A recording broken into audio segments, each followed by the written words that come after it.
준장의 목소리는 술기운과 경멸감으로 질척거렸다. 등산복 나부랭이가 군인의 명예를 뭘 안다고 짓거려. 픽 하고 비웃음이 터져나왔다. 그는 들고 있던 녹색 소주병 뚜껑을 거칠게 땄다. 팅! 쇠뚜껑이 날아가는 소리가 유난히 크게 울렸다.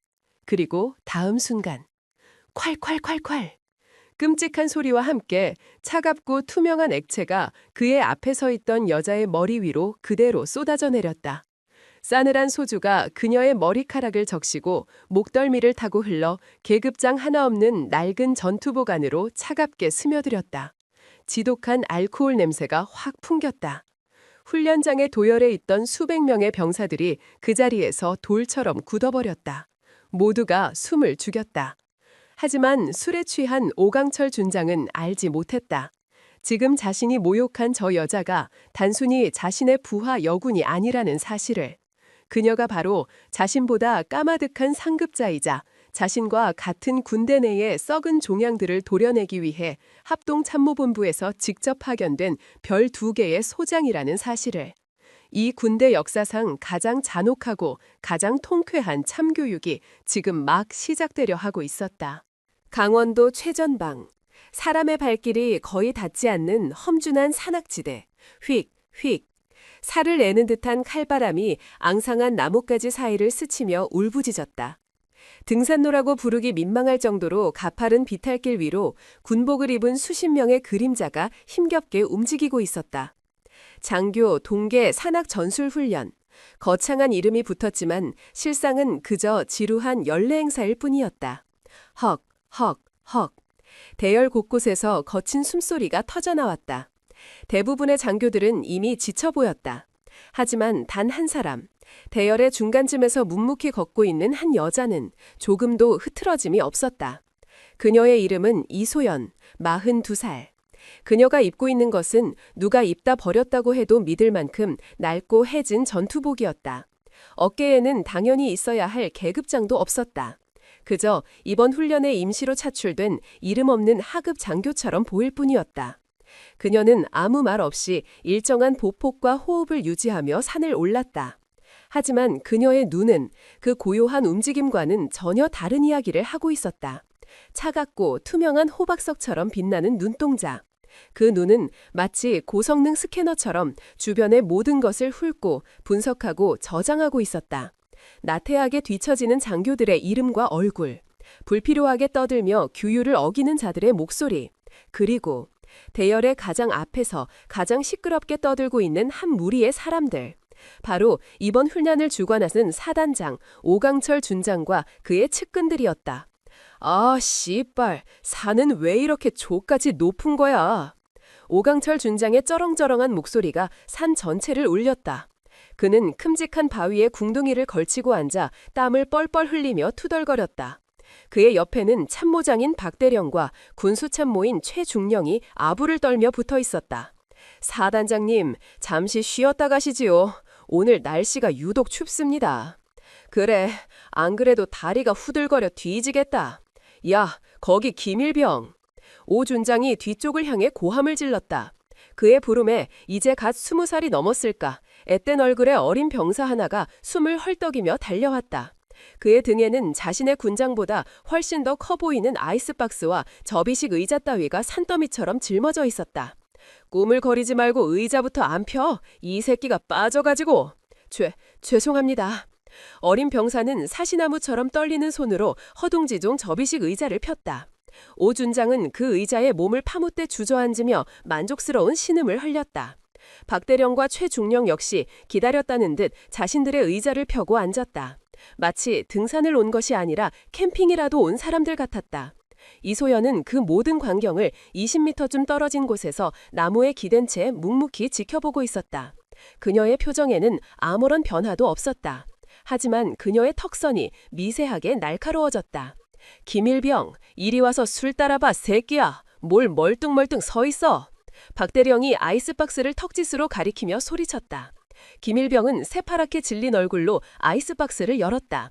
안에는 얼음과 함께 녹색 소주병들이 가득 들어 있었다.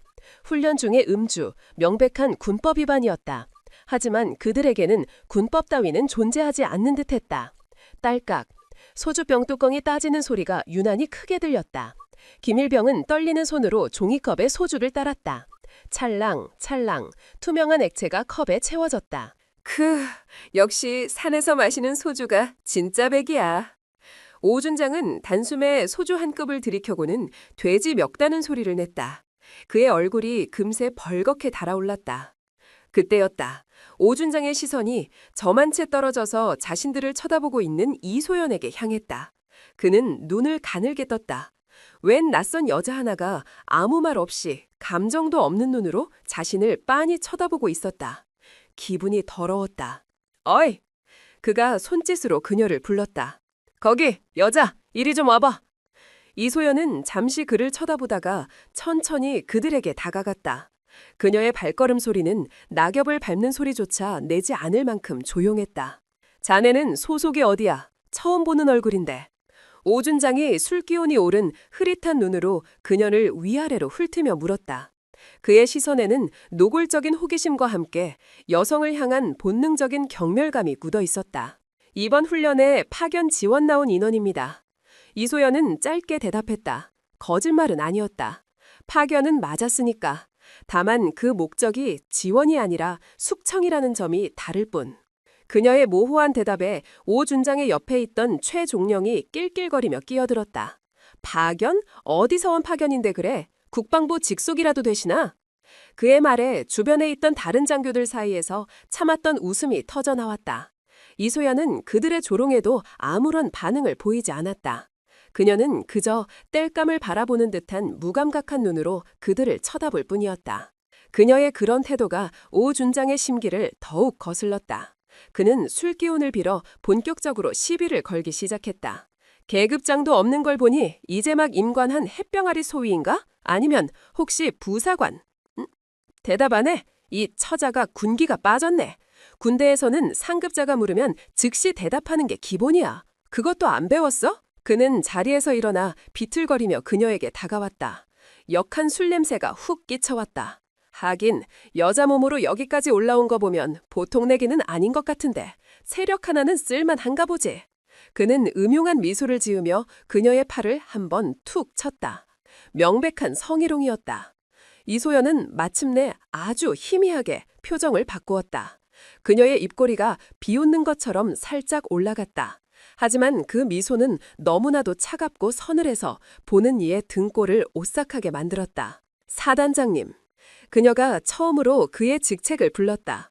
그녀의 목소리는 낮고 건조했지만 이상하게도 산 전체의 소름을 압도하는 힘이 있었다. 훈련 중 음주는 명백한 군법 위반입니다. 또한 부하 병사에게 사적인 접대를 강요하는 행위 역시 직권남용에 해당합니다. 지금이라도 중단하시는 게 좋을 것 같습니다. 순간 주변의 모든 공기가 얼어붙었다. 감히 계급장도 없는 어디서 굴러먹다 온지 모를 여자애가 현역 사단장이자 별을 단 장군인 자신에게 훈계를 했다. 오강철 준장의 얼굴에서 웃음기가 완전히 사라졌다. 그의 벌겋던 얼굴이 이제는 분노로 시뻘겋게 변해 있었다. 그는 잠시 아무 말도 하지 못했다. 너무나도 어이가 없어서 뇌가 상황을 제대로 인지하지 못하는 듯했다. 가장 먼저 정신을 차린 것은 박대령이었다. 이게 미쳤나? 너 지금 누구 앞에서 뭐라고 짓거리는 거야? 그가 버럭 소리를 지르며 앞으로 나섰지만 오준장은 손을 들어 그를 제지했다. 그리고는 다시 한번 섬뜩할 정도로 조용한 목소리로 그녀에게 물었다. 방금 뭐라고 했지? 못 들으셨습니까? 그렇다면 다시 한번 말씀드리겠습니다. 음주 행위를 당장 중단하시라는 말입니다. 이소연은 조금도 물러서지 않았다. 그녀의 호박석 같은 눈동자가 오준장의 분노로 이글거리는 눈을 똑바로 마주했다. 그 기싸움에서 밀리고 있는 것은 오히려 오준장 쪽이었다. 그는 자신도 모르게 뒷걸음질 치고 싶은 충동을 느꼈다. 이 여자 대체 뭐지? 저 눈빛은 절대 평범한 하급장교의 것이 아니었다. 저것은 마치 먹잇감을 앞에 둔 최상위 포식자의 눈빛이었다. 하지만 수십 명의 부하들이 지켜보고 있는 앞에서 그는 절대로 물러설 수 없었다. 그는 이성을 잃었다. 분노가 그의 머리끝까지 차올랐다. 그는 이 건방진 여자를 모든 이들이 보는 앞에서 철저하게 짓밟아버려야겠다고 결심했다. 그의 눈에 김일병이 들고 있던 소주병이 들어왔다. 그래, 바로 저거다. 그는 김일병에게 다가가 소주병을 거칠게 빼앗아 들었다. 그리고는 다시 이소연의 앞으로 다가왔다. 그의 입가에 잔인하고 비열한 미소가 갈렸다. 군인의 명예? 그는 읊조렸다. 니년 같은 등산복 나부랭이가 군인의 명예를 뭘 안다고 짓거려? 그것이 지옥의 문을 여는 주문이 될 줄은 그 자신도 알지 못했다. 오강철 준장의 손에 들린 소주병이 차가운 겨울 햇빛을 받아 섬뜩하게 빛났다. 그의 눈은 분노와 술기운으로 완전히 풀려 있었다. 이성이라는 끈은 이미 오래전에 끊어진 듯했다. 그는 지금 자신의 앞에 서 있는 여자를 동료 군인이나 부하장교로 인식하지 못했다. 그저 감히 자신의 권위에 도전한 괘씸하고 건방진 암컷으로만 여길 뿐이었다. 네가 뭘 알아? 그가 짐승처럼 으르렁거리며 한 걸음 더 다가왔다. 역한 술 냄새와 함께 그의 입에서 더러운 말들이 쏟아져 나오기 시작했다.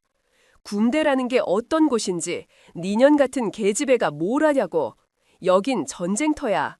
하루하루 목숨 걸고 나라 지키는 사내들의 세계란 말이다. 너처럼 화장이나 곱게 하고 윗대가리들한테 아양이나 떨어서 편한 보직이나 차지하는 년들이 발붙일 곳이 아니라고. 그의 말은 명백한 모욕이었다.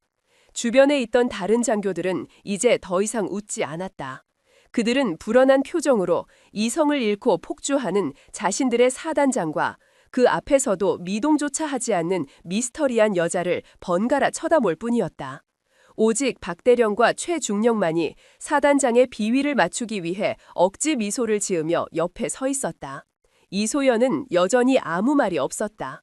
그녀는 그저 오강철 준장의 얼굴을, 그의 입모양을, 그의 눈빛을 하나하나 자신의 머릿속 하드디스크에 저장하고 있을 뿐이었다. 그녀의 이런 침묵이 오 준장을 더욱 미치게 만들었다. 그는 마치 벽에 대고 소리치는 기분이었다. 왜 대답이 없어? 찔리나? 네가 어떻게 그 자리에 앉아 있는지 내가 모를 것 같아? 뻔하지. 그 예쁜 얼굴하고 젊은 몸뚱이로 장군님들 술시중이라도 들었나? 선은 넘어도 한참 넘은 발언이었다. 인격 살인이었다. 주변의 공기가 급격하게 차가워졌다. 심지어 아부를 떨던 최중령의 얼굴마저 살짝 굳었다. 하지만 오준장은 멈추지 않았다. 아니, 멈출 수가 없었다. 그는 이미 자신이 내뱉은 말의 무게를 감당할 수 없는 지경에 이르렀고 이 상황을 끝내기 위해서는 상대를 완전히 짓밟아 뭉개버리는 수밖에 없다고 생각했다. 그는 이소연의 얼굴 바로 앞까지 다가왔다. 그의 더러운 숨결이 그의 뺨에 닿을 정도였다. 가만히 뜯어보니 얼굴은 제법 반반하네. 그는 음흉한 눈빛으로 그녀의 얼굴을 훑어내렸다. 그리고는 아무도 예상하지 못했던 끔찍한 말을 내뱉었다. 군인보다는 우리 부대 앞에 있는 다방 레지 아가씨를 더 닮은 것 같은데 안 그런가? 다방 레지. 그것은 단순히 여군을 모욕하는 것을 넘어 한 여성을 인간 이하의 존재로 취급하는 최악의 언어폭력이었다. 그 말이 나오는 순간 이소연의 어깨가 아주 미세하게 거의 알아챌 수 없을 정도로 움찔했다. 그녀의 호박석 같던 눈동자 깊은 곳에서 차갑고 푸른 불꽃이 섬광처럼 한 번 터져나왔다. 하지만 그것은 순식간에 더 깊은 심연 속으로 가라앉았다. 그녀는 여전히 아무런 표정도 짓지 않았다. 그녀의 이런 무반응을 오 준장은 굴복으로 착각했다. 그는 이제 자신이 완전히 승기를 잡았다고 생각했다. 그는 의기양양하게 웃으며 마지막 확인 사살을 날렸다. 그는 자유로운 다른 쪽 손을 들어 올렸다. 그리고는 아주 가볍게 하지만 세상에서 가장 모욕적인 방식으로 그녀의 뺨을 톡톡 두드렸다.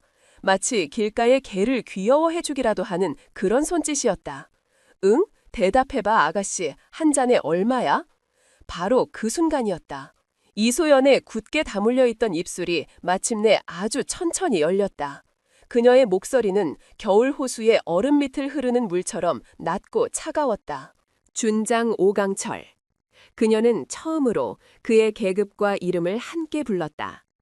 지금 당신이 한 모든 발언과 행동은 군인 복무교율 제2장 12조 상관에 대한 폭행, 협박, 모욕 금지 조항과 제4장 25조 품위 유지와 언어 순화 의무, 그리고 군형법 제62조 가혹행위에 정면으로 위배된다.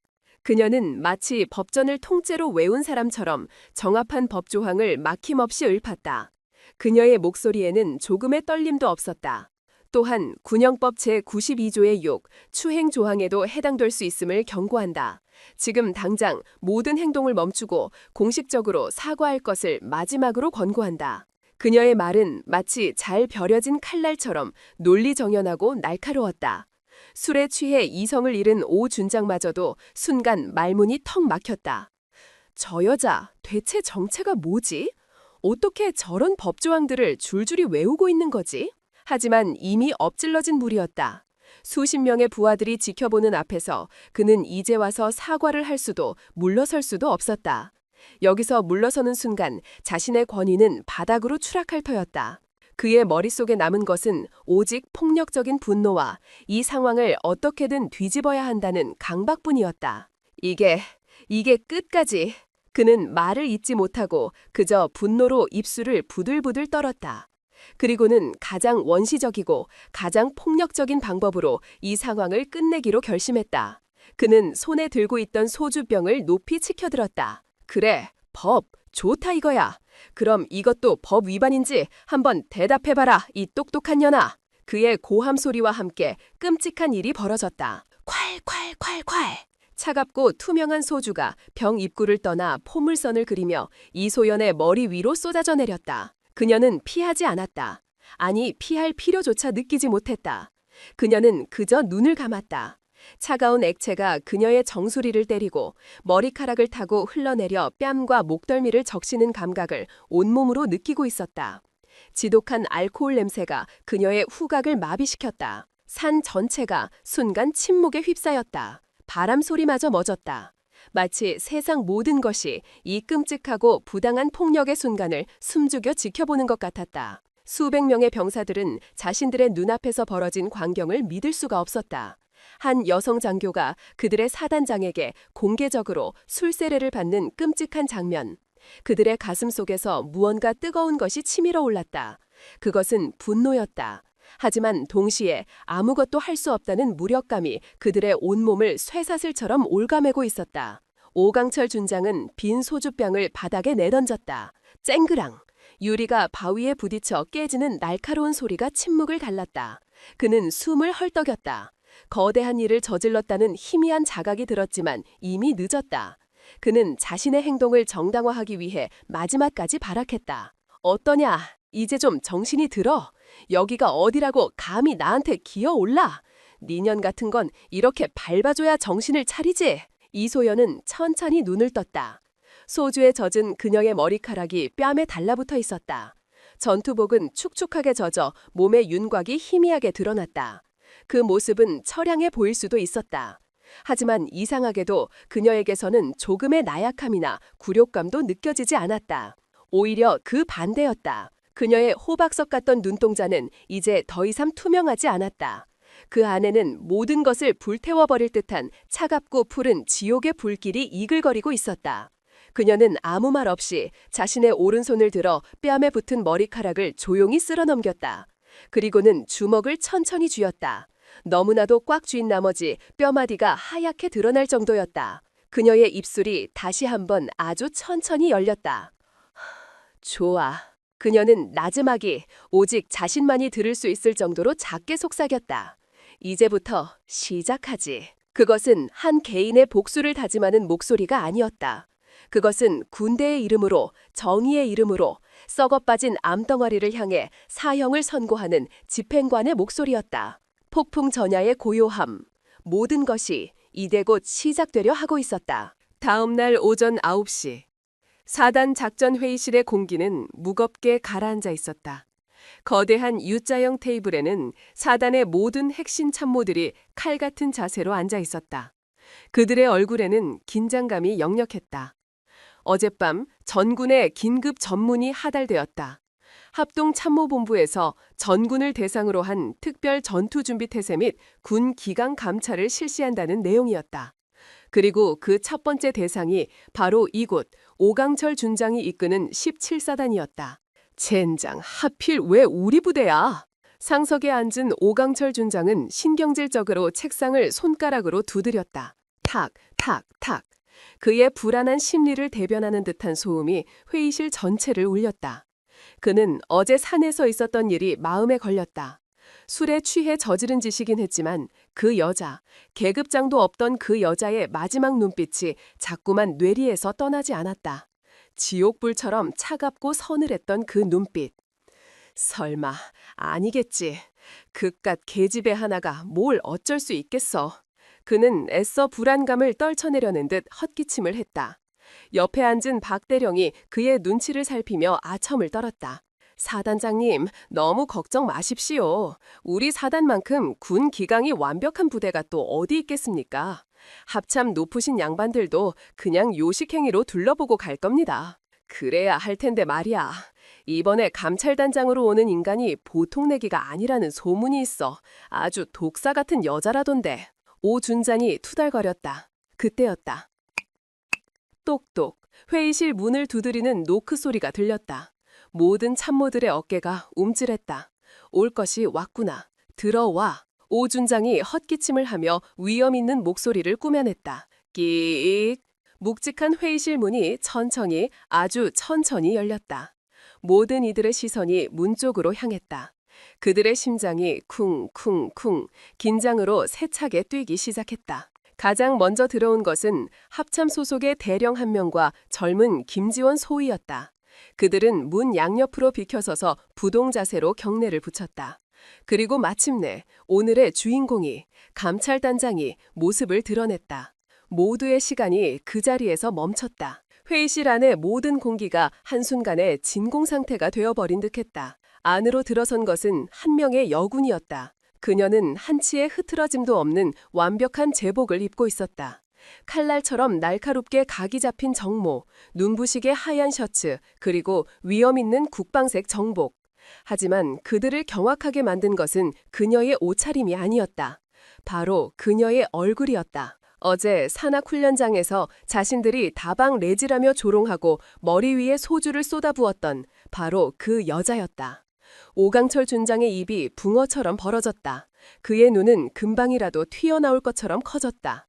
그의 뇌가 눈앞의 광경을 현실로 받아들이기를 거부하고 있었다. 말도 안 돼. 이건 꿈이야. 악몽이야. 그의 옆에 앉아있던 박대령과 최중령의 얼굴은 하얀 종이장처럼, 아니 잿빛으로 변해 있었다. 다리가 후들거려 의자에 앉아있는 것조차 힘겨워 보였다. 이소연은 그들의 경악스러운 표정을 마치 길가의 돌멩이라도 보는 것처럼 아무런 감흥 없이 지나쳤다. 그녀의 눈은 오직 회의실의 가장 상석, 사단장이 앉아야 할 바로 그 자리를 향해 있었다. 저벅, 저벅. 그녀의 구둣발 소리가 사형 집행을 알리는 소리처럼 회의실의 침묵을 가르며 울려 퍼졌다. 그녀의 발걸음에는 조금의 망설임도 없었다. 그녀는 마침내 넋이 나간 채 저신을 쳐다보고 있는 오강철 준장의 바로 앞에 멈춰섰다. 그리고는 아무 말 없이 그를 내려다보았다. 그녀의 눈빛은 어제와 같았다. 모든 감정이 거세된 차갑고 투명한 호박석 같은 눈. 하지만 오늘은 그 눈빛에 서슬퍼런 권위와 거스를 수 없는 위압감이 더해져 있었다. 오 준장은 그 눈빛을 마주하자 자기도 모르게 의자에서 벌떡 일어났다. 마치 용수철처럼. 이소연은 그제야 아주 천천히 자신의 시선을 그의 어깨로 옮겼다. 그의 어깨에는 별 하나가 위태롭게 빛나고 있었다. 그리고는 다시 자신의 어깨를 한번 쳐다보았다. 그녀의 어깨에는 선명하고 눈부시고 의심할 여지 없는 두 개의 별이, 소장의 계급장이 지옥의 낙인처럼 선명하게 빛나고 있었다. 오 준장의 입에서 의미 없는 신음소리가 새어나왔다. 소장, 별 2개, 합참 작전본부 차장, 그리고 이번 특별감찰단의 단장, 호박석이라는 별명으로 군내의 모든 부패한 자들을 공포에 떨게 만드는 살아있는 전설, 이소연 소장. 그의 머릿속에서 어제 자신이 내뱉었던 끔찍한 말들과 자신이 저질렀던 미친 짓들이 파노라마처럼 스쳐 지나갔다. 다방 레지 아가씨를 더 닮은 것 같은데 한 잔에 얼마야? 내년 같은 건 이렇게 밟아줘야 정신을 차리지. 그리고 그녀의 머리 위로 쏟아부었던 차가운 소주. 그의 눈앞이 노래졌다. 온몸에 피가 역류하는 것 같았다. 그는 비명을 지르고 싶었지만 목소리가 나오지 않았다. 그는 그저 거대한 공포 앞에서 물 밖으로 나온 물고기처럼 입만 뻐끔거릴 뿐이었다. 이소연은 그런 한심한 모습을 아주 잠시 동안 아무 말 없이 지켜보았다. 그리고는 다시 그에게서 시선을 거두었다. 그는 더 이상 그녀의 관심 대상이 아니었다. 그는 이제 처리해야 할 과업에 불과했다. 그녀는 오준장을 옆으로 밀쳐내듯 지나쳐 당당하게 상석으로 걸어갔다. 그녀가 상석에 앉자 회의실의 권력 구도는 순식간에 그리고 완벽하게 재편되었다. 그녀는 이제 이 공간의 완벽한 지배자였다. 그녀는 정모를 벗어 테이블 위에 내려놓았다. 쿵! 작지만 무거운 소리가 회의실 전체를 울렸다. 그리고는 얼어붙은 참모들을 향해 첫마디를 내뱉었다. 그녀의 목소리는 감정이라고는 1g도 섞이지 않은 완벽한 군인의 목소리였다. 지금부터 제17보병사단에 대한 합참 직속 특별 전투준비 태세 및 군 기강 감찰을 개시한다. 그녀는 서류를 한 장 꺼내 들고 기계처럼 읽어내려가기 시작했다.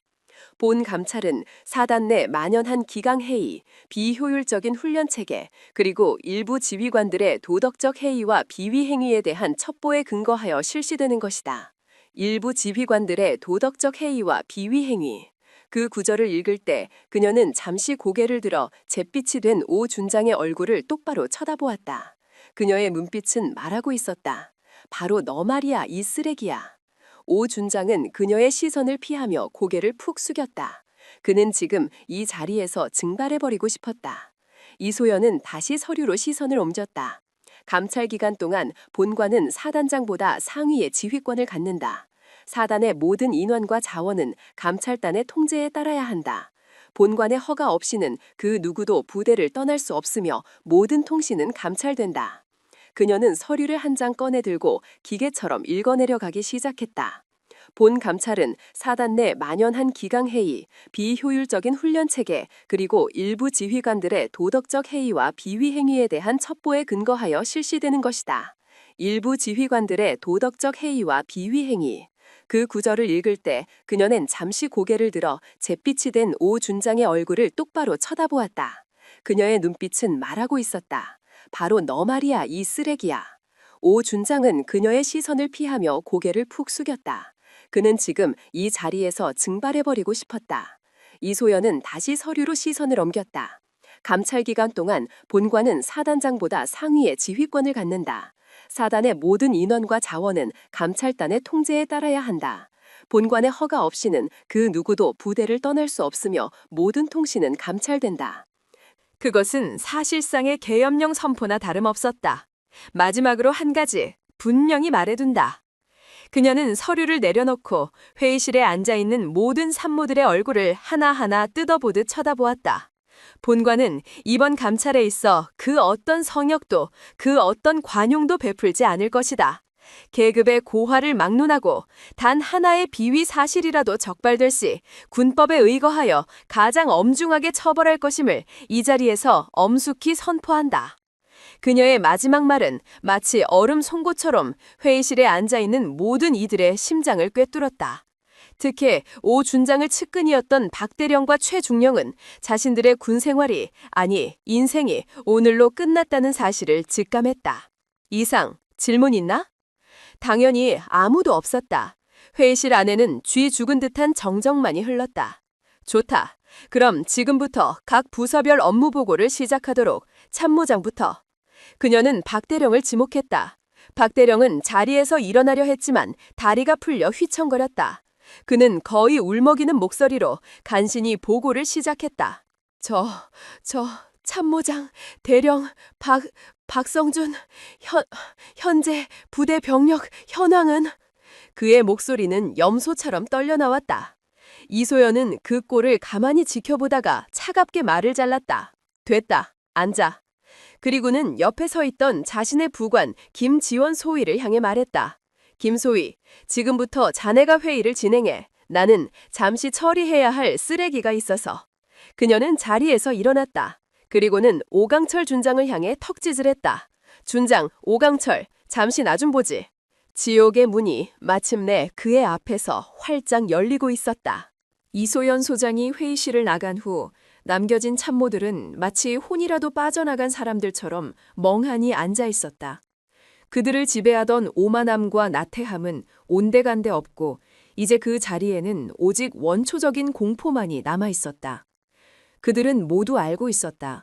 호박석이라는 별명을 가진 저 여장군이 한번 칼을 빼들면 피를 보지 않고는 절대 칼집에 넣지 않는다는 사실을. 이소연은 자신의 임시 집무실로 배정된 사단장실로 향했다. 불과 몇 시간 전까지 해도 오강철 준장의 것이었던 그 공간. 그녀는 문을 열고 안으로 들어섰다. 방 안에는 주인의 취향을 보여주듯 과시적인 고급 가구들과 값비싼 골프채 따위가 널려 있었다. 그녀는 미간을 찌푸리며 마치 더러운 것을 보는 듯한 눈으로 방을 한번 훑었다. 그녀가 막 책상에 앉으려던 순간이었다. 똑똑.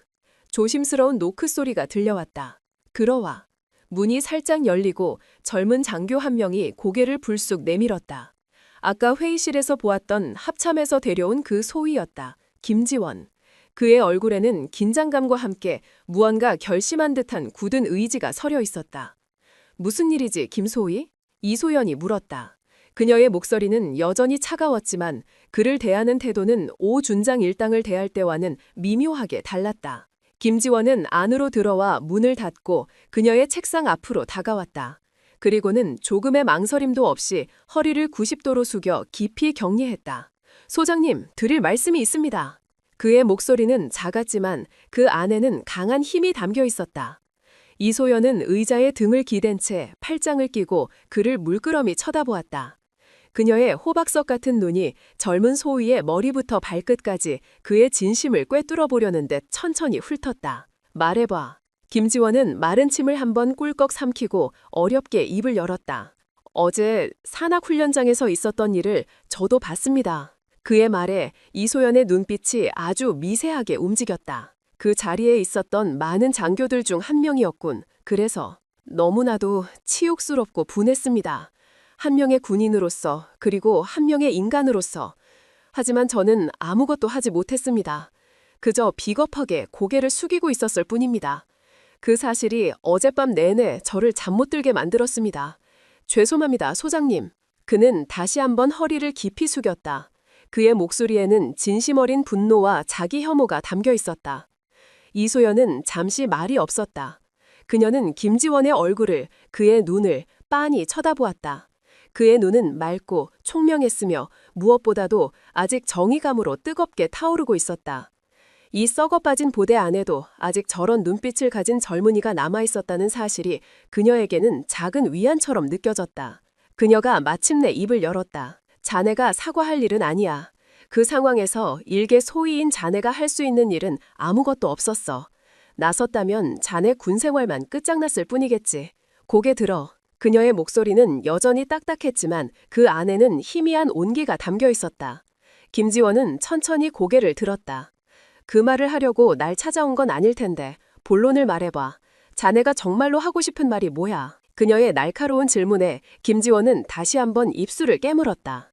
그는 품 안에서 작은 수첩 하나를 꺼내 그녀의 책상 위에 조심스럽게 올려놓았다. 이것은 지난 6개월간 제가 개인적으로 기록해온 것들입니다. 이소연은 말없이 수첩을 집어들었다.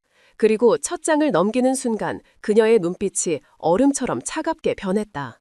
수첩 안에는 날짜와 시간, 장소, 그리고 관련자들의 이름과 함께 오강철 준장과 그의 측근들이 저지른 온갖 비위 행위들이 깨알 같은 글씨로 꼼꼼하게 기록되어 있었다.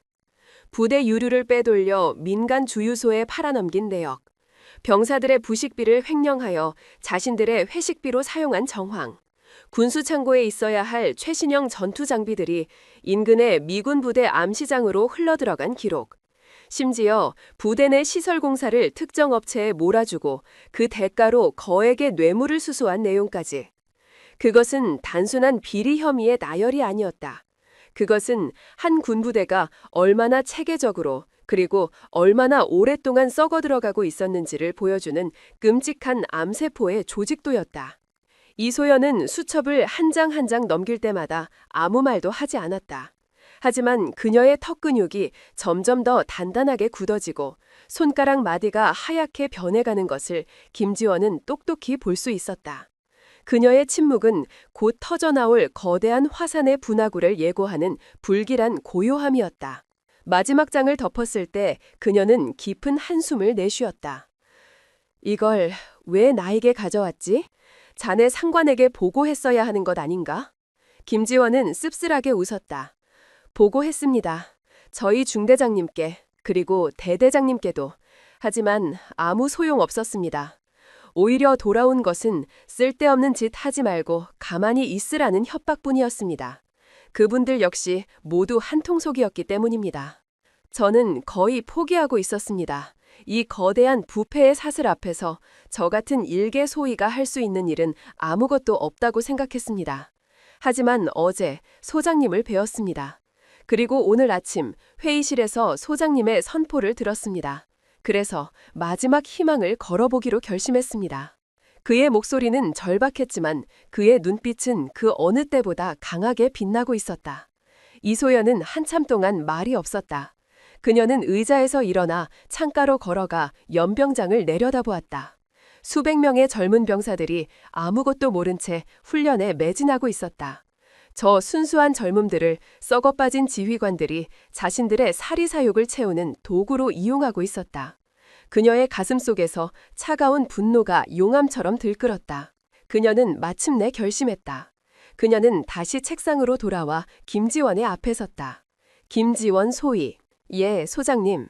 자네, 지금부터 내 부관 임무를 맡아라. 합참에서 데려온 행정장교는 다른 임무를 맡길 테니 이제부터 자네가 내 손과 발이 되어 움직여야 한다.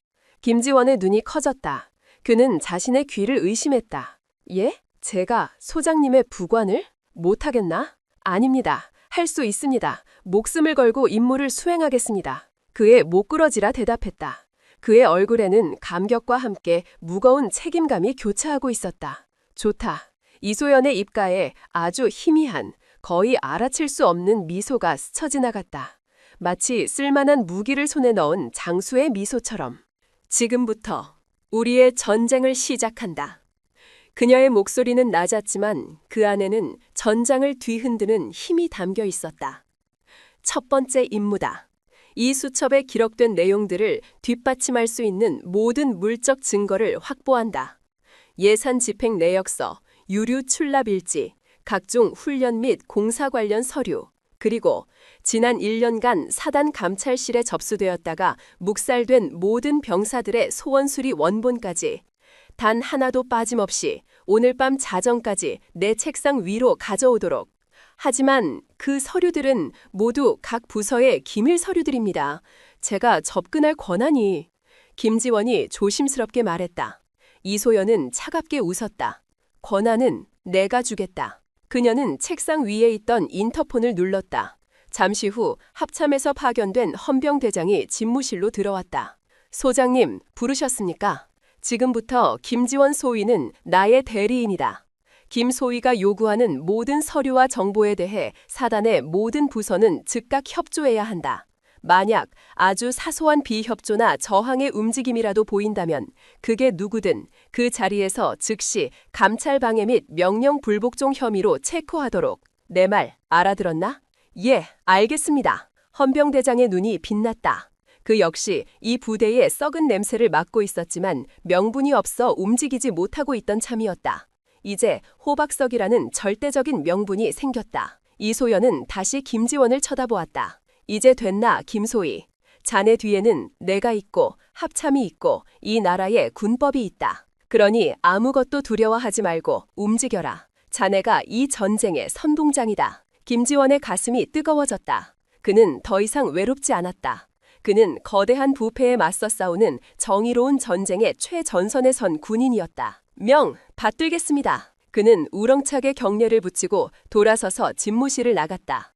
그의 발걸음에는 아까 들어올 때와는 비교도 할 수 없는 자신감과 결의가 넘쳐 흘렀다. 김지원이 나간 후 이소연은 다시 혼자 남았다.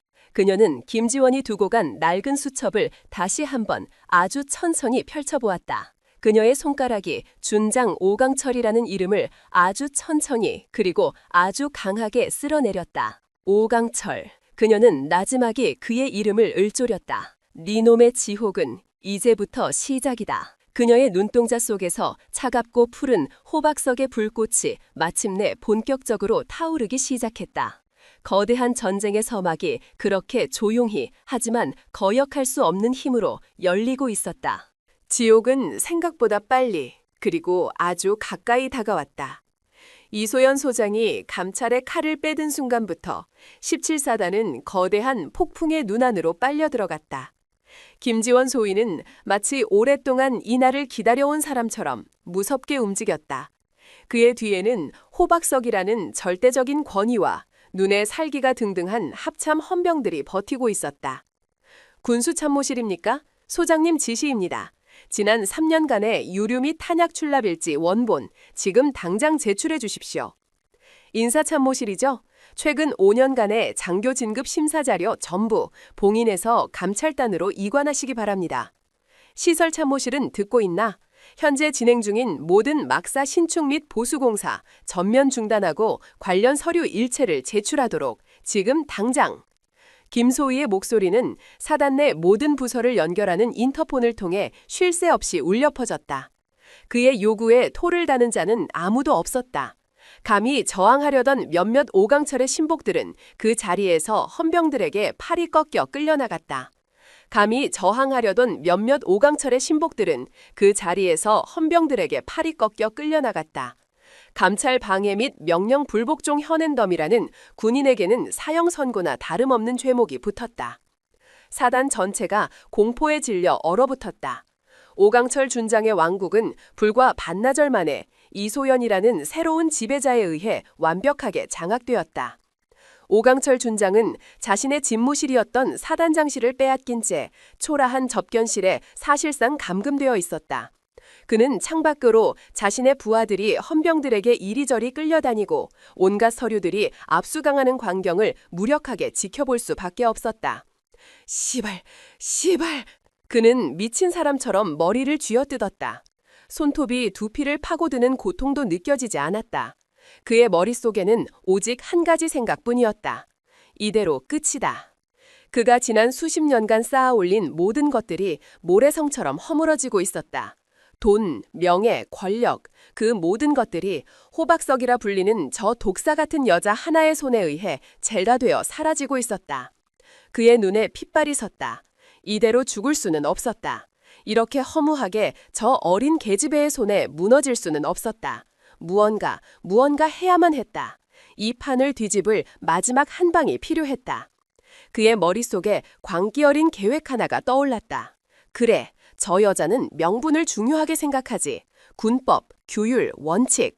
그렇다면 내가 그 명분을 빼앗아버리면 되는 거다. 저 여자가 지금 벌이고 있는 이 모든 짓이 공적인 감찰이 아니라 사적인 감정에 의한 보복이라는 프레임을 씌우는 거다. 어떻게? 모든 이들이 보는 앞에서 저 여자를 가해자로 그리고 나를 피해자로 만들면 된다. 그의 입가에 비릿하고 뒤틀린 미소가 떠올랐다. 이성을 잃은 자의 마지막 발악이었다. 그는 더 이상 잃을 것이 없었다. 그날 오후 3시. 사단 연병장에서는 전 대대병력의 합동 각계전투 훈련이 한창이었다.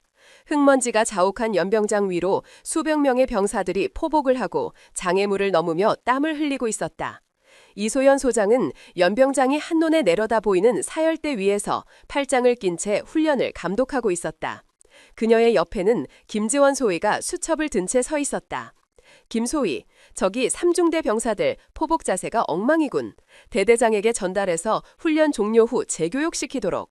예, 알겠습니다. 그리고 저기 장애물 넘는 속도가 현저히 느린 병사들은 체력 미달이야. 명단 확보해서 저녁 식사 후 특별 체력 단련을 실시하도록 지시해.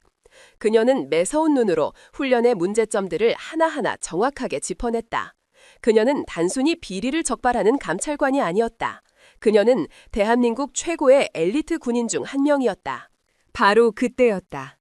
저벅, 저벅, 저벅. 누군가 성큼성큼 사열대를 향해 걸어오고 있었다. 아니, 돌진해 오고 있었다. 김지원이 먼저 그를 발견하고 경악했다. 소장님, 오강철 준장입니다. 이소연은 천성이 고개를 돌렸다. 그녀의 눈에 광기에 번들거리는 눈으로 이쪽을 향해 걸어오고 있는 오강철의 모습이 들어왔다. 그의 군복은 흐트러져 있었고 얼굴은 술에 취한 사람처럼 시뻘갰다. 하지만 그는 술을 마시지 않았다. 그는 분노에 취해 있었다. 저자를 막아! 김지원이 헌병들에게 소리치려 했지만 이소연은 손을 들어 그를 제지했다. 가만둬. 그녀의 목소리는 놀라울 정도로 침착했다. 개가 짖는다고 호랑이가 피하지는 않는 법이니까.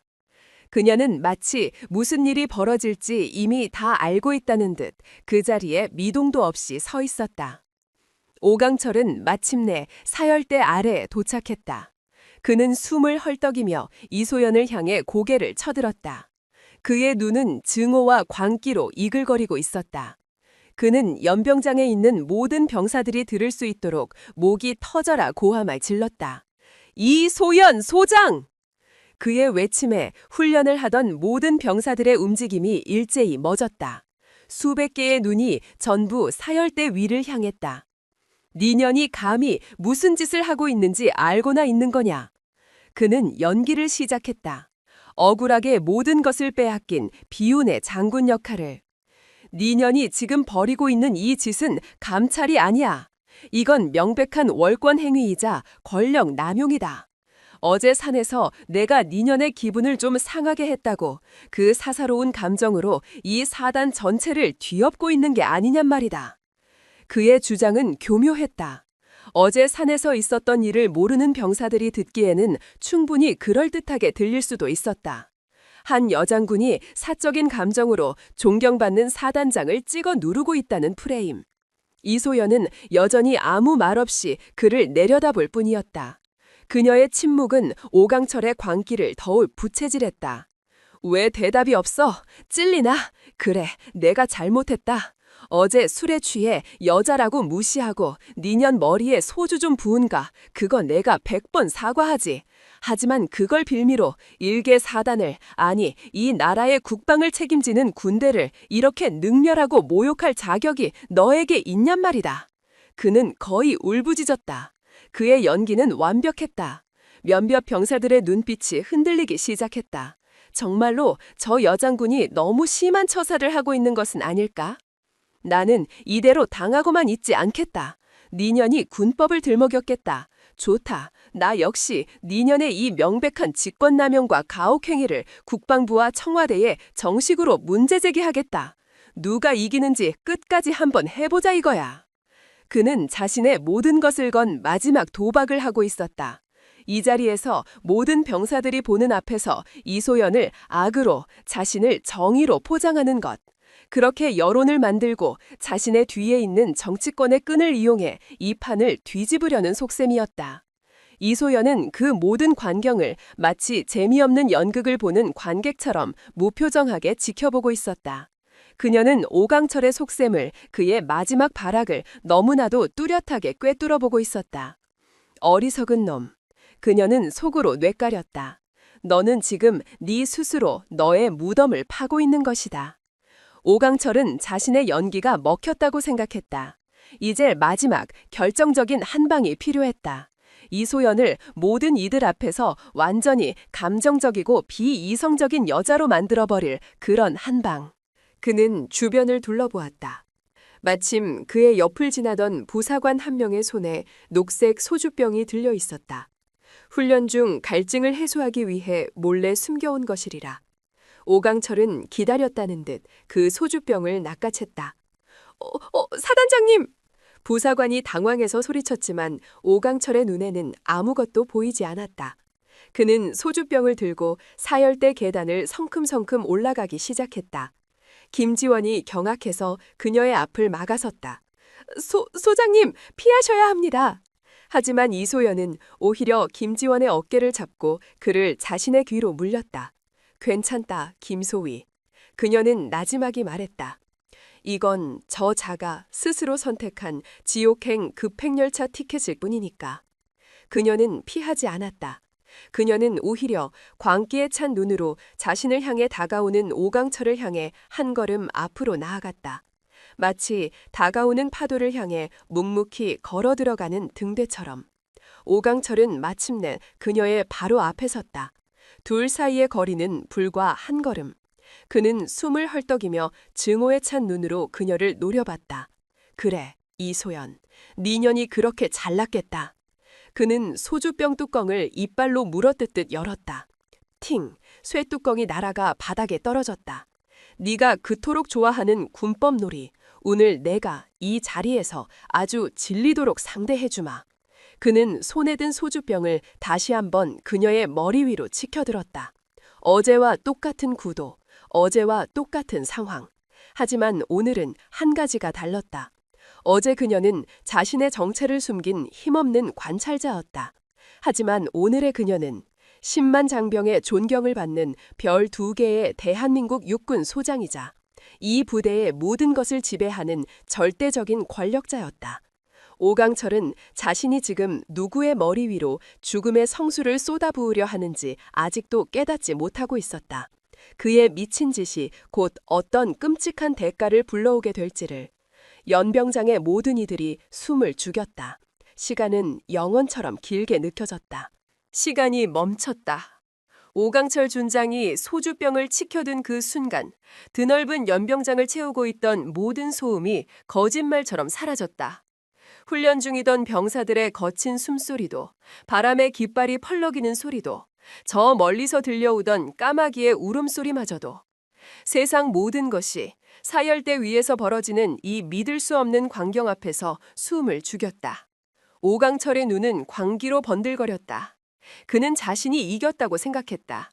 이소연이 피하지 않고 당당하게 서 있는 모습을 그는 공포에 질려 몸이 굳어버린 것이라 제멋대로 해석했다. 그는 이 자리에서 어제와 똑같은 모욕을 반복함으로써 그녀가 가진 모든 권위와 명예를 수백 명의 병사들 앞에서 산산조각 낼 생각이었다. 어떠냐, 이소연. 네가 아무리 별을 2개 단 소장이면 뭘 하나. 결국 너도 내 소나기에 놀아나는 계집애에 불과해. 그의 광기 어린 외침과 함께 그의 손이 기울어졌다. 콸콸콸콸. 어제와 똑같은 끔찍한 소리가 다시 한번 울려 퍼졌다. 투명하고 차가운 소주가 녹색병 입구를 따나 이소연 소장의 정수리를 향해 폭포수처럼 쏟아져 내렸다. 하지만 이번에는 무언가 달랐다. 어제 그녀는 묵묵히 그 모욕을 받아냈다.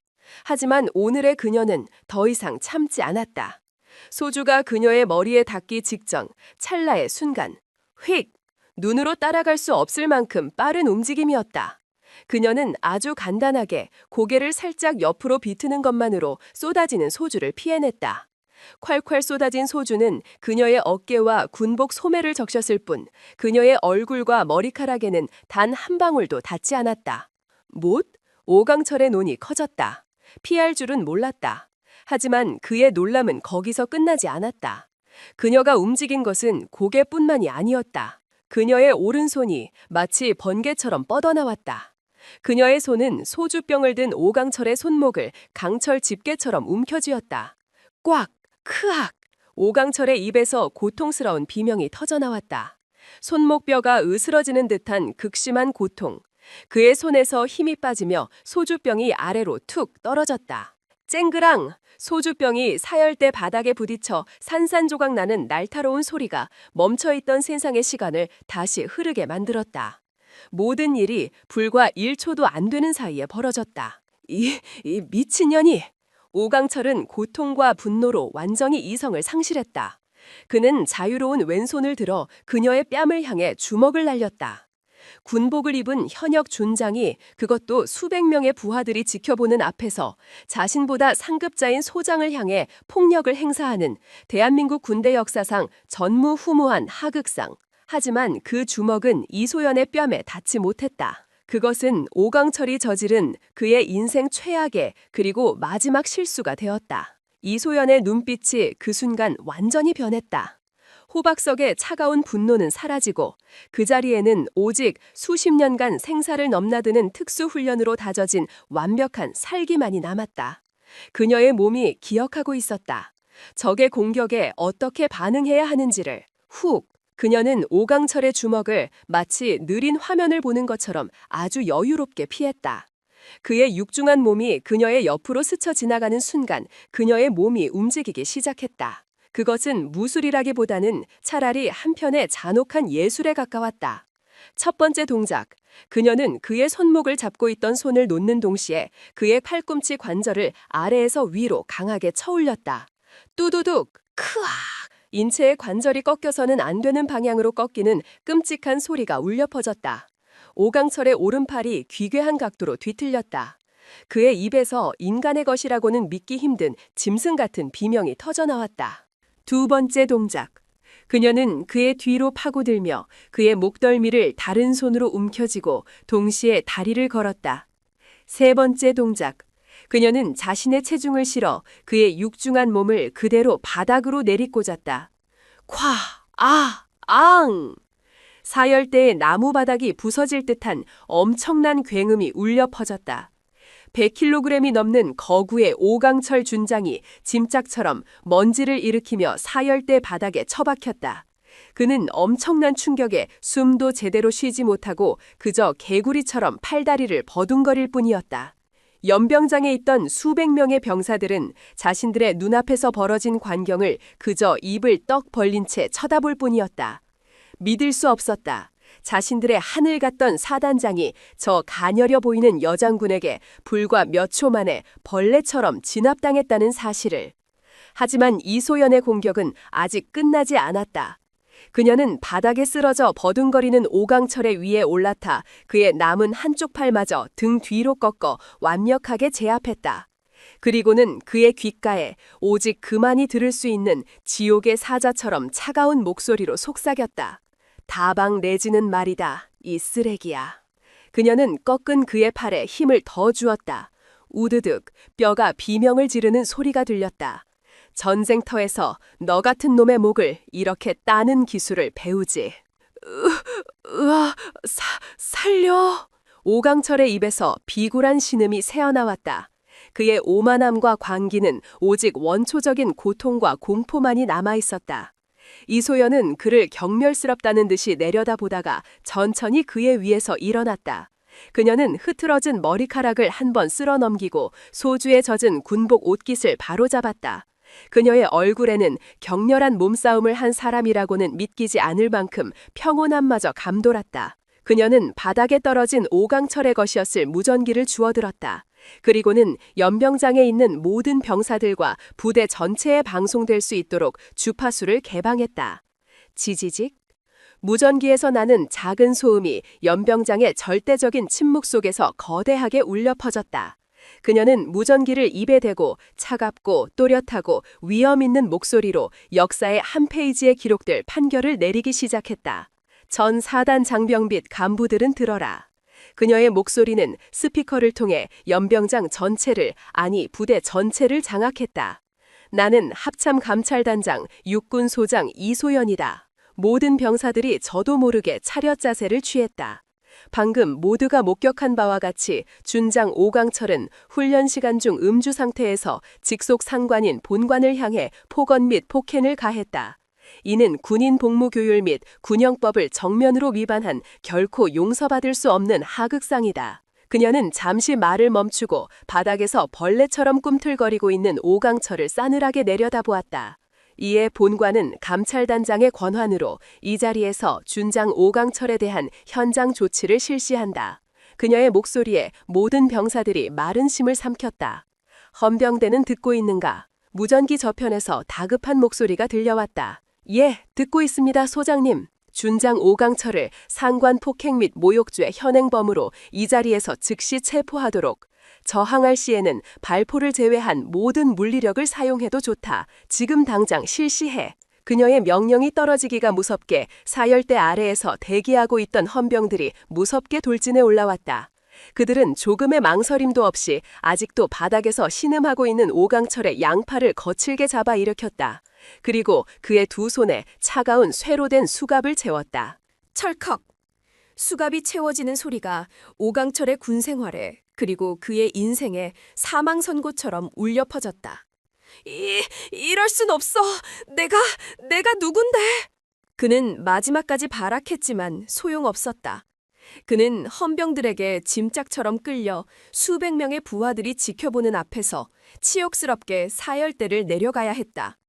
이소연은 그 모든 광경을 차가운 눈으로 끝까지 지켜보았다. 그리고는 마지막으로 무전기에 대고 말했다. 전 4단 장병들에게 알린다. 썩은 뿌리는 오늘 이 시간부로 완전히 도려냈다. 이 시간 이후 이 부대는 오직 정의와 명예 그리고 전우의 이름 아래 다시 태어날 것이다. 이상. 지지직. 그녀는 무전기를 껐다. 거대한 폭풍이 마침내 모든 것을 휩쓸고 지나갔다. 연병장 위에는 잠시 동안 무거운 침묵이 흘렀다. 그리고 다음 순간 누가 먼저랄 것도 없이 연병장의 한쪽 구석에서 희미한 박수 소리가 터져나왔다. 그 박수는 순식간에 연병장 전체로 들불처럼 번져나갔다. 우와하하하하하. 수백 명의 병사들이 자신들의 헬멧을 벗어던지며 하늘을 향해 환호성을 지르기 시작했다. 그것은 오랫동안 억눌려왔던 그들의 분노가 마침내 정의의 이름으로 해방되는 통쾌한 함성이었다. 그들은 자신들을 억압하던 폭군이 무너지는 광경을 그리고 그 폭군을 단신으로 심판한 새로운 영웅의 탄생을 온몸으로 축복하고 있었다. 이소연은 그들의 환호성을 뒤로 한 채 조용히 사열대를 내려왔다. 그녀의 얼굴에는 승자의 미소도 영웅의 교만함도 없었다. 그녀는 그저 자신이 해야 할 일을 했을 뿐이었다.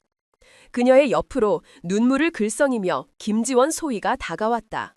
소장님, 정말. 그는 말을 잇지 못하고 그저 감격에 찬 눈으로 그녀를 바라볼 뿐이었다. 이소연은 그런 그의 어깨를 아주 가볍게 한번 툭 쳐주었다. 이제 시작이다, 김소희. 그녀는 나지막이 말했다. 진짜 전쟁은 지금부터니까. 그녀의 시선은 오강철이 끌려간 자리를 넘어 그 뒤에 숨어있는 더 거대하고 추악한 부패의 본체를 향하고 있었다. 호박석의 진짜 사냥은 이제 막 시작된 참이었다. 사건의 파장은 예상보다 훨씬 더 거대하고 빨랐다. 현역 사단장, 그것도 별을 단 준장이 수백 명의 부하들이 보는 앞에서 직속 상관인 소장에게 하극상을 벌이다 현장에서 체포된 사건. 이것은 단순히 한 부대 내의 스캔들이 아니었다. 대한민국 군제 창설 이래 유례를 찾아볼 수 없는 충격적인 사건이었다. 소문은 군 내부 통신망을 통해 그리고 익명의 병사들의 SNS를 통해 빛의 속도로 퍼져나갔다. 언론이 이 특종을 물기 시작했고 다음 날 아침 대한민국의 모든 신문과 뉴스의 헤드라인은 준장의 하극상, 여장군에게 제압당하다라는 자극적인 제목으로 도배되었다. 국방부는 발칵 뒤집혔다. 국방부 장관은 대국민 사과를 해야 했고 합참의장은 국회 국방위원회에 불려나가 의원들의 문매를 맞았다. 군의 명예는 바닥까지 추락했다. 군 교도소에 수감된 오강철 준장은 그러나 이대로 순순히 무너질 인물이 아니었다. 그는 비록 모든 것을 잃었지만 그에게는 아직 마지막 무기가 남아 있었다.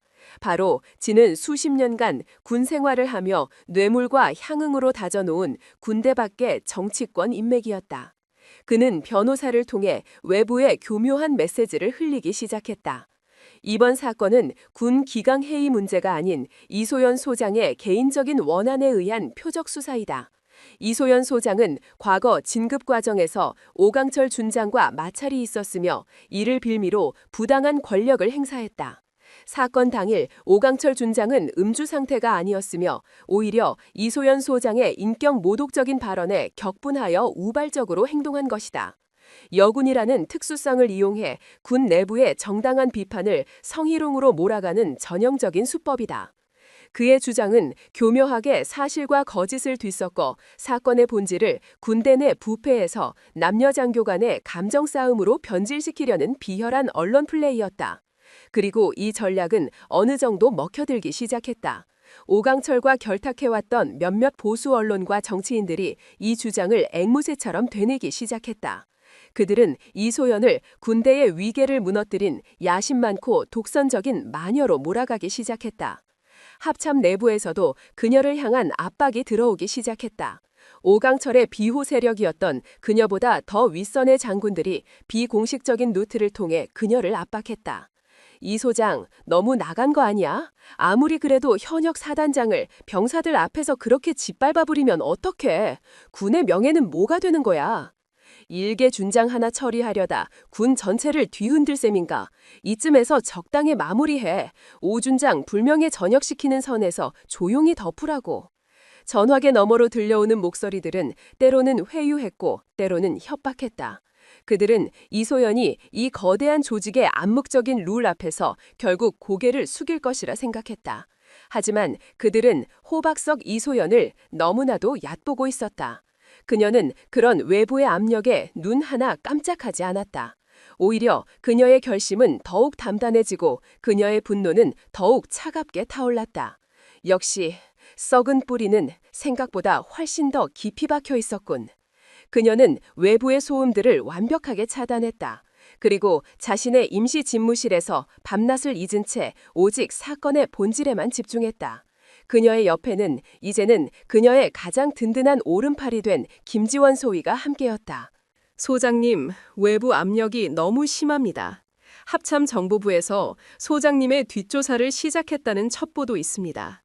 김지원이 걱정스러운 얼굴로 보고했다.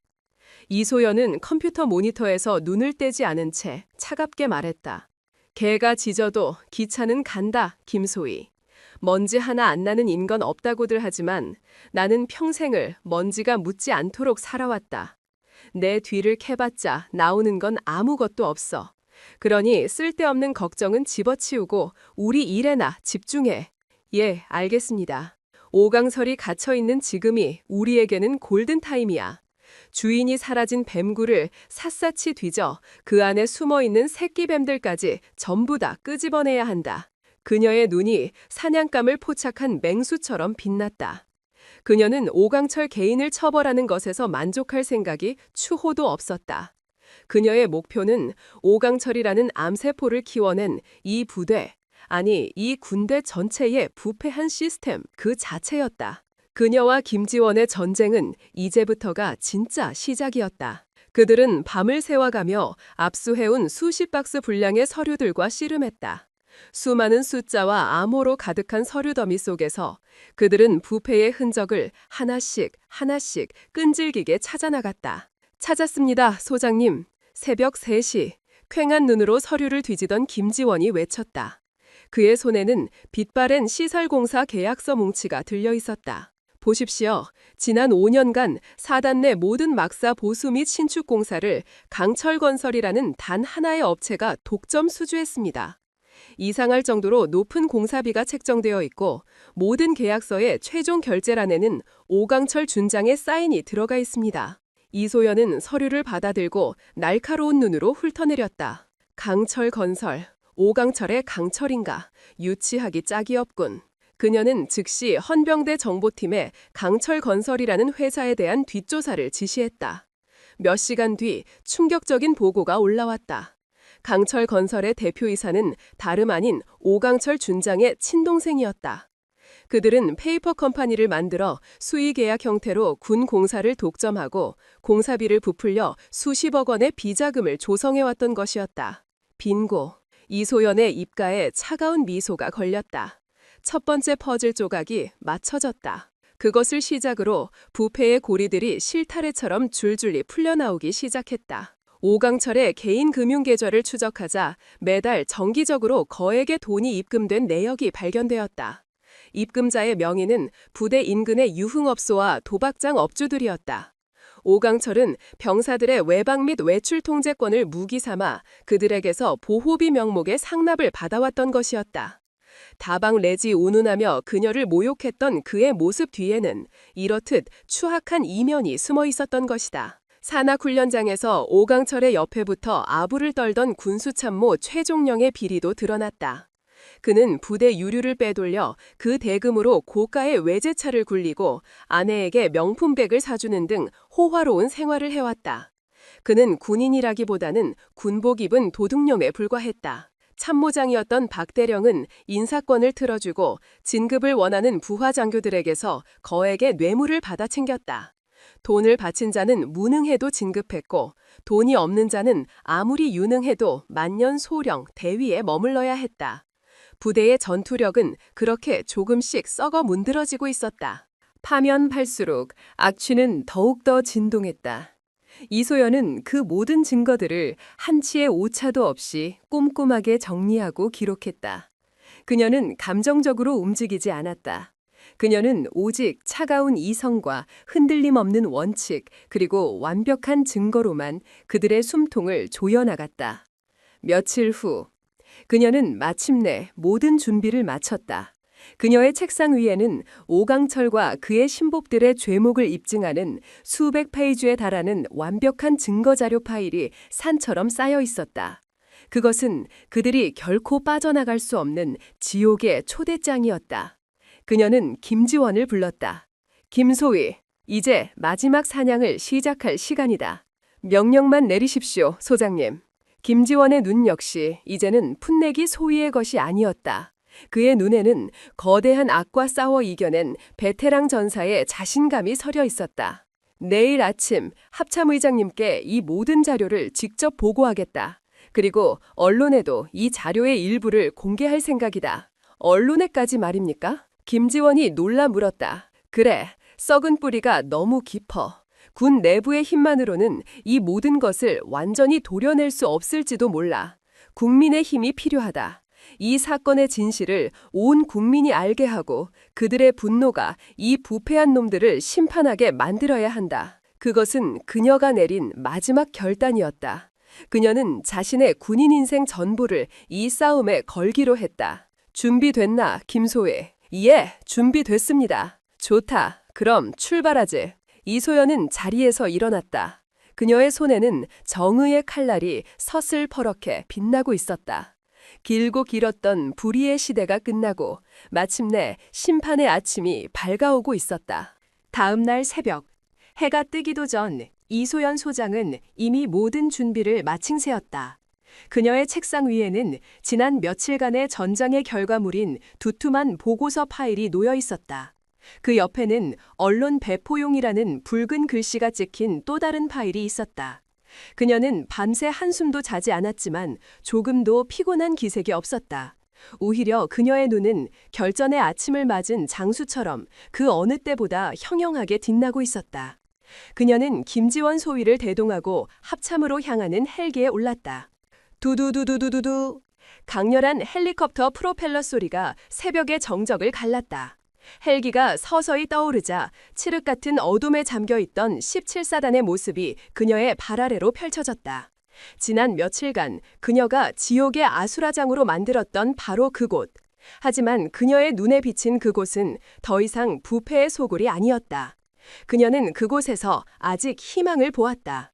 김지원 소위처럼 묵묵히 자신의 자리를 지키고 있는 수많은 젊고 건강한 병사들. 그들을 위해서라도 이 전쟁에서 반드시 이겨야만 했다. 사울 용산 합동참모본부 합참의장 집무실의 공기는 얼음장처럼 차가웠다.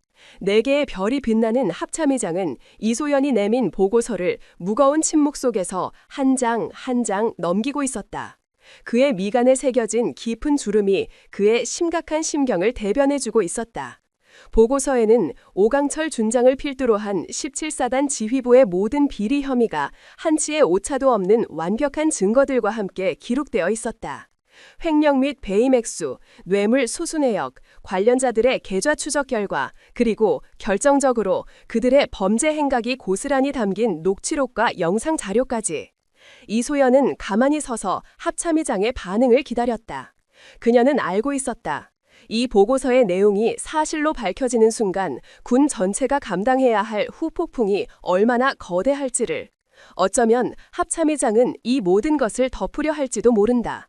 조직의 안정이라는 미명하에 한참의 침묵 끝에 합참의장이 마침내 보고서에서 눈을 떼고 그녀를 바라보았다. 그의 눈빛은 피로와 분노로 깊게 가라앉아 있었다. 이게 전부 사실인가?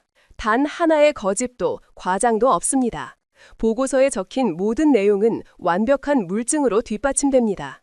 이소연은 흔들림 없는 목소리로 대답했다. 합참의장은 깊은 한숨을 내쉬었다. 그는 자리에서 일어나 창가로 걸어가 서울의 아침 풍경을 내려다보았다. 한 나라의 국방을 책임지는 최고 지휘관의 어깨가 오늘따라 유난히 무거워 보였다. 이소연 소장, 그가 등을 돌린 채 나지막에 말했다. 자네는 군인인가 아니면 혁명가인가? 그것은 질책이 아니었다. 복잡한 심경이 담긴 탄식에 가까운 질문이었다. 저는 군인입니다, 의장님. 그렇기 때문에 군복을 입고 나라의 녹을 먹는 자가 군대의 근간을 좀먹는 것을 결코 좌시할 수 없었습니다. 군인의 가장 큰 적은 전방의 적이 아니라 내부에 있는 부패라고 배웠습니다. 그녀의 대답에 합참의장은 천천히 몸을 돌렸다.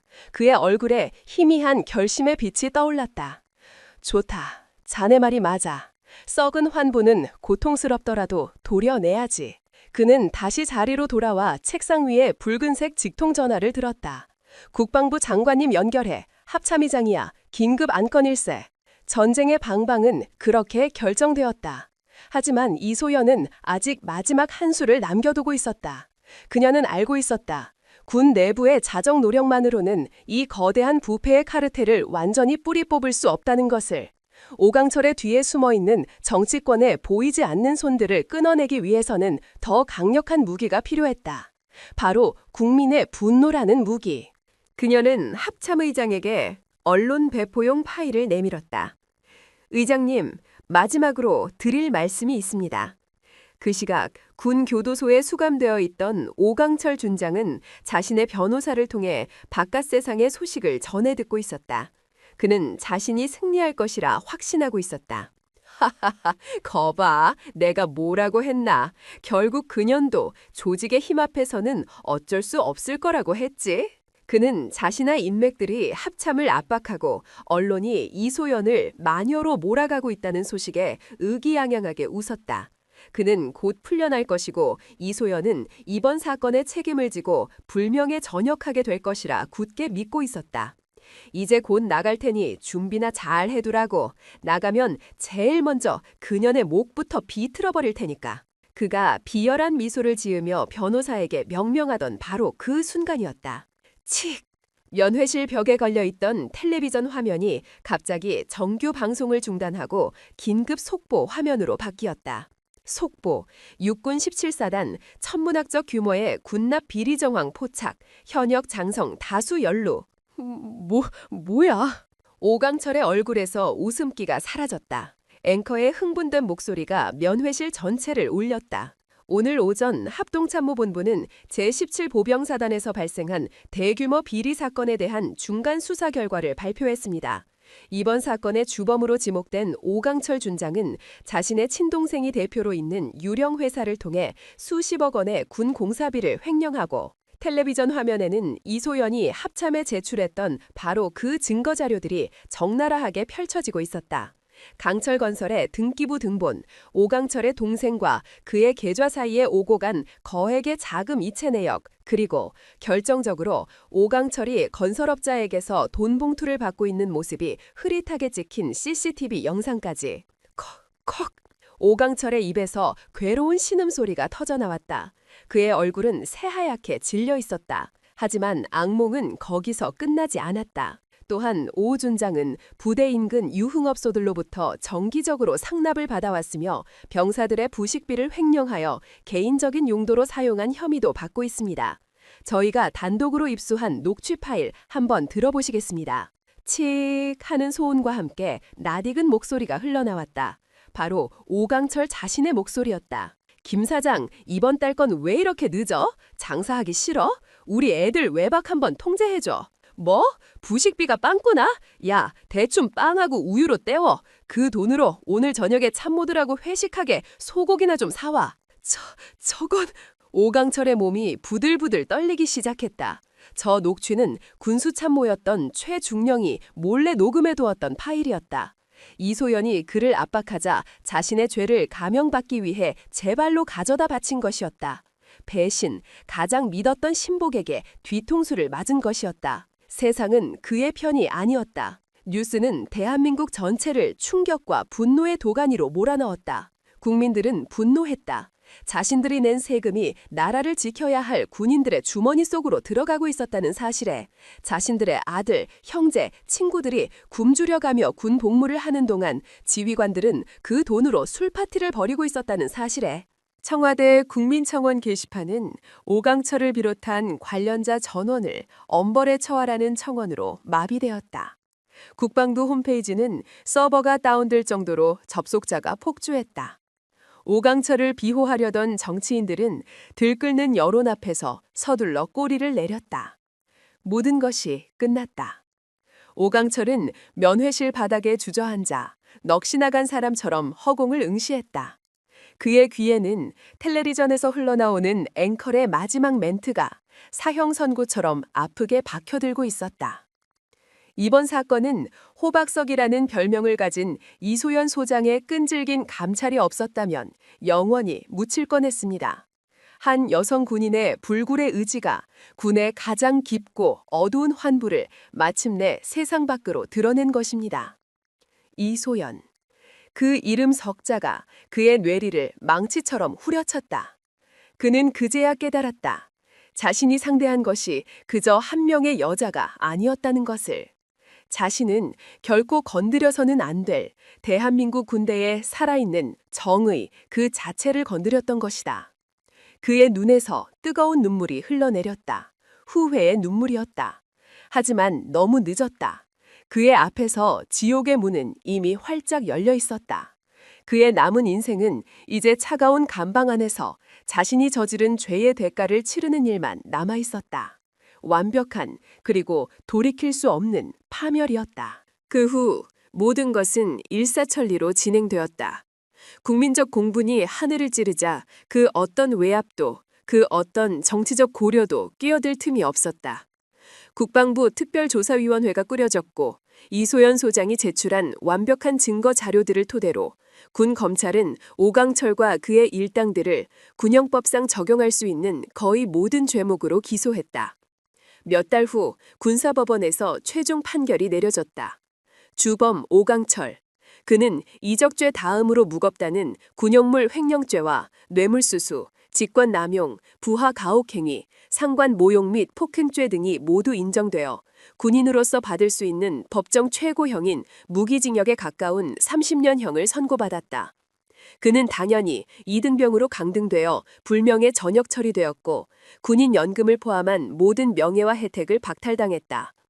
그의 이름은 대한민국 군대 역사에 가장 치욕스러운 이름으로 영원히 기록될 터였다. 그의 신복이었던 박성준 대령과 최정훈 중령 역시 각각 15년과 12년이라는 중형을 선고받고 법정 구속되었다. 그 외 크고 작은 비리에 연루되었던 수십 명의 장교와 부사관 역시 계급의 고하를 막론하고 예외 없이 철퇴를 맞았다. 어떤 이는 감옥에 갔고 어떤 이는 군복을 벗어야 했다. 17사단은 말 그대로 지휘부가 통째로 증발해버렸다. 정의는 그렇게 실현되었다. 더디지만 분명하고 가차 없이. 거대한 폭풍이 모든 것을 휩쓸고 지나간 후 이소연 소장은 자신의 임무가 끝났음을 직감했다. 그녀는 합참에 복귀를 신청했고 조용히 짐을 쌌다. 그녀가 17사단을 떠나던 날 부대의 그 누구도 그녀의 이임을 알지 못했다. 그녀는 왔을 때와 마찬가지로 아무런 흔적도 남기지 않고 조용히 떠나길 원했다. 하지만 그녀가 위병소를 통과하려던 순간이었다. 그녀의 차 앞을 한 무리의 젊은 장교들이 막아섰다.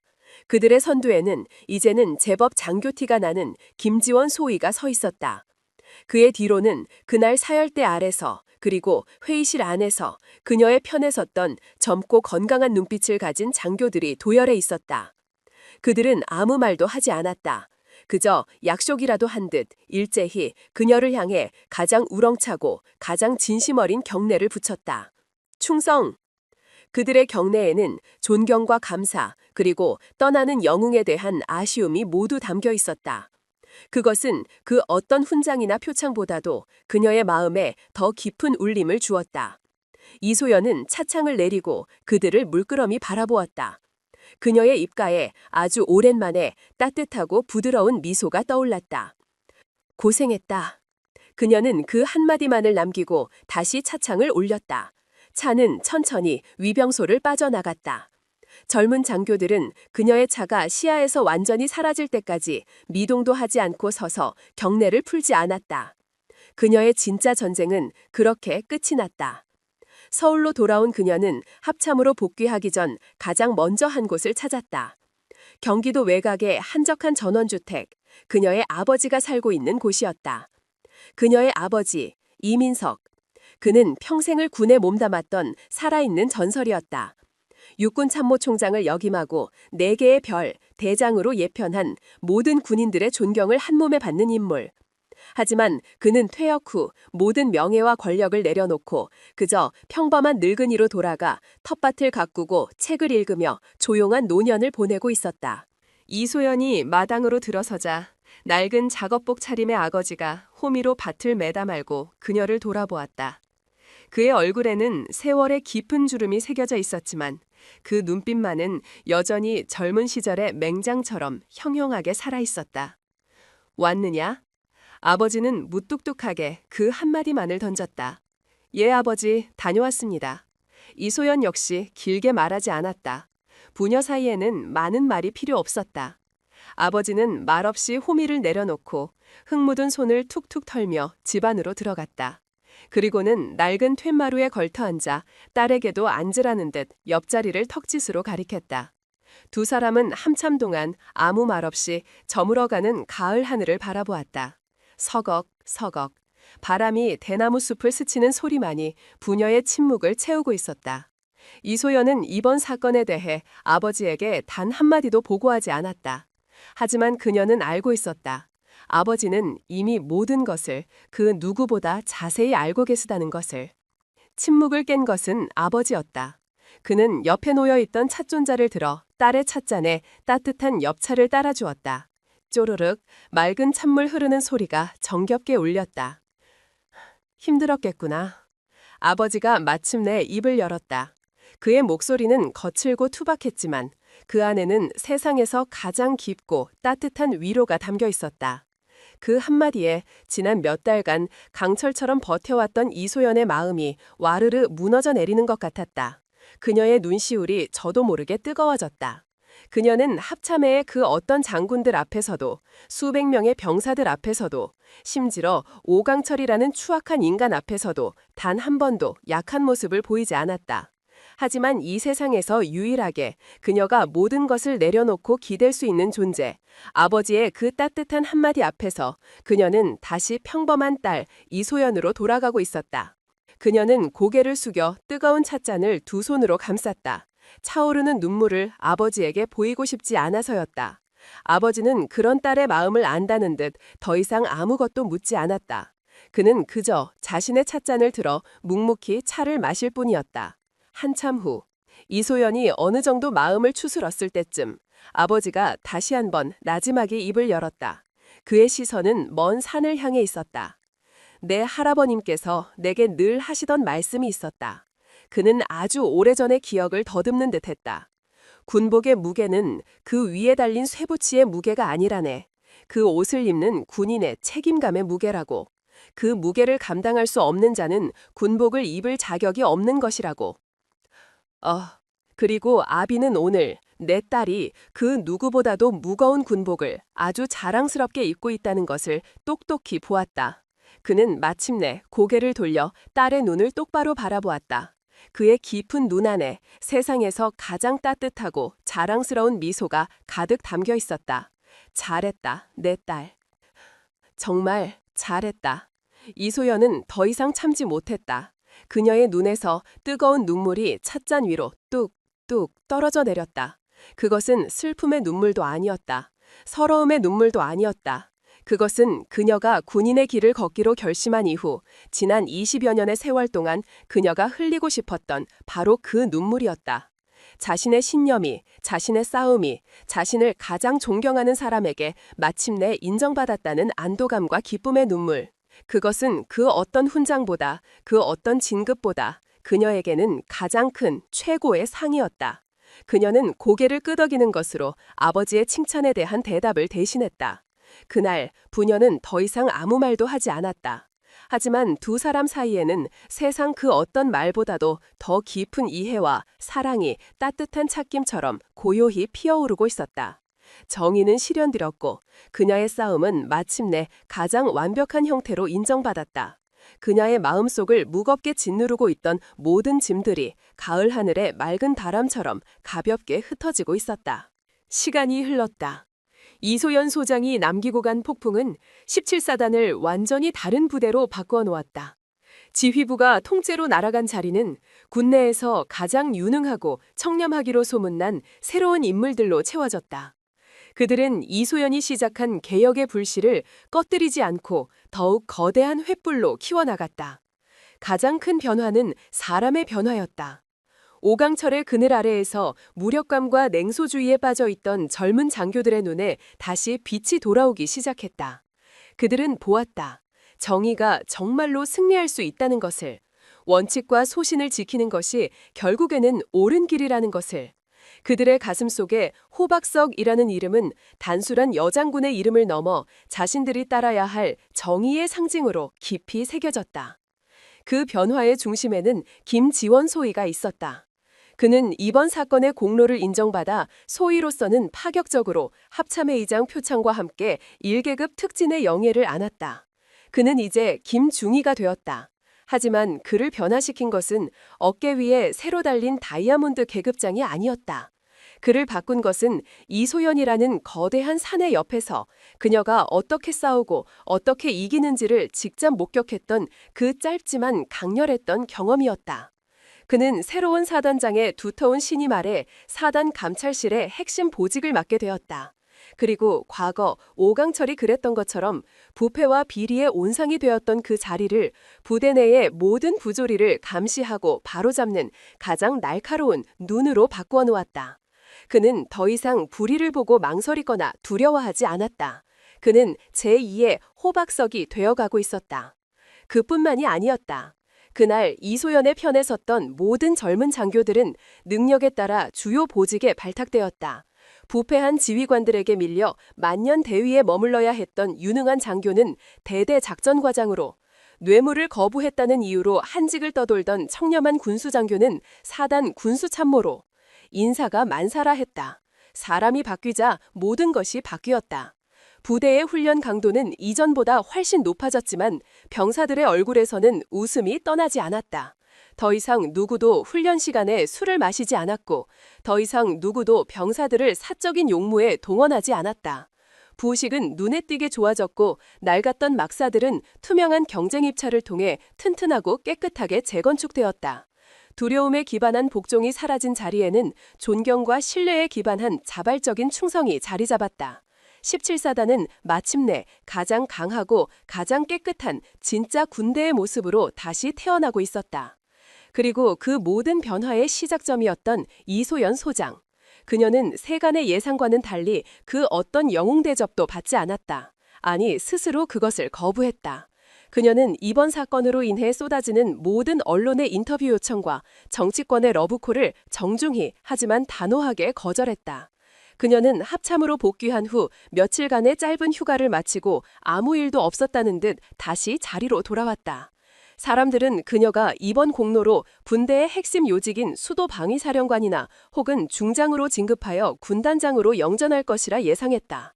하지만 몇 달 후 그녀에게 내려진 새로운 보직 명령은 모두의 예상을 완전히 빗나가는 것이었다. 육군 보병학교 교육단장. 그것은 화려한 스포트라이트를 받는 야전 지휘관이 아니라 이제 막 임관한 신임 소위들을 교육하고 훈련시키는 어찌 보면 한직처럼 보일 수도 있는 자리였다. 모두가 의아했다. 하지만 이소연은 그 어떤 불평도 없이 묵묵히 그 명령을 받아들였다. 그녀는 알고 있었기 때문이었다. 군대의 미래는 번쩍이는 벌을 단 장군들의 책상 위에서 결정되는 것이 아니라 이제 막 첫 발을 내딛는 젊은 장교들의 그 뜨거운 가슴 속에서 시작된다는 것을 그녀는 가장 중요한 자리를 스스로 선택한 것이었다. 1년 후 충남 계룡시 육군보병학교의 한 야외 훈련장. 거기 23번 후보생, 엄폐물이 너무 높다. 적에게 자신의 위치를 광고하고 싶은 건가? 15번, 약진 앞으로 실시할 때 자세를 더 낮추도록. 살고 싶으면 땅바닥과 친구가 되어야 한다. 앳된 얼굴의 후보생들 사이를 한 명의 교관이 매서운 눈으로 오가며 쉴 새 없이 문제점을 지적하고 있었다. 그녀는 다른 교관들처럼 위압적으로 소리를 지르거나 욕설을 내뱉지 않았다. 하지만 그녀의 낮고 차분한 목소리에는 그 어떤 고함보다도 더 무서운 무게감과 전문성이 담겨 있었다. 그녀는 계급장 하나 없는 낡은 전투복 차림이었다. 이소연이었다. 그녀는 훈련장을 가로지르다 잠시 멈춰서서 먼 곳을 바라보았다. 그녀의 시선이 향한 곳에는 이제 막 모든 훈련을 마치고 흙먼지를 뒤집어 쓴 채 서로의 어깨를 두드리며 환하게 웃고 있는 젊은 신임 소위 후보생들의 모습이 있었다. 그들의 맑고 총기 넘치는 눈, 그들의 지칠 줄 모르는 젊음과 아직 때묻지 않은 순수한 애국심. 그녀는 그 모습을 보며 아주 희미하게 미소 지었다. 그녀의 유산은 오강철을 향한 통쾌한 복수가 아니었다. 그녀의 진짜 유산은 바로 저 젊음들이었다.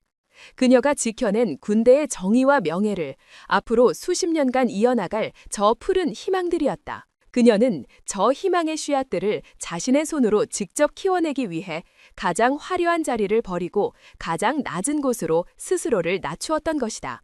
호박석의 진짜 싸움은 끝나지 않았다. 그녀는 대한민국 군대가 존재하는 한 가장 어둡고 가장 낮은 곳에서 이름도 없이 빛도 없이 묵묵히 가장 중요한 전쟁을 계속해 나갈 터였다. 그녀의 뒤로 붉은 저녁 노을을 마치 그녀가 지켜낸 군대의 명예처럼 장엄하고 아름답게 타오르고 있었다. 한 병의 소주로 시작된 모욕은 거대한 부패의 카르텔을 무너뜨리는 대숙청으로 끝이 났습니다. 이소연 소장은 증명했습니다. 군인의 진정한 품격은 계급이나 성별이 아닌 그 군복의 무게를 감장하는 책임감과 불의에 맞서는 행동에서 나온다는 것을 말입니다.